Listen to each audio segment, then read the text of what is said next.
One of the most important things for a property investor when converting a property is having a look at the existing infrastructure to determine whether it's suitable to be reused. An essential part of the utilities process for a property investor is due diligence. Understanding what infrastructure is in the area, what infrastructure is feeding the property that you've purchased to convert, and what we can do with it moving forward. On this particular site, behind me you can see a kiosk. Inside that kiosk is an old electric supply and an old gas supply. These supplies run all the way up this driveway to a property right at the back that's been converted into 2 houses.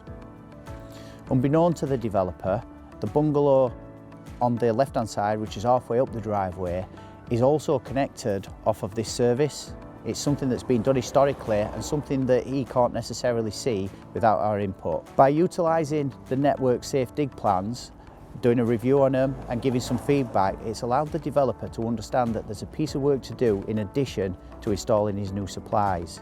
That piece of work involved removing the old electric supply to the bungalow, putting in the new main, livening it up and putting a new supply into the bungalow from the new main.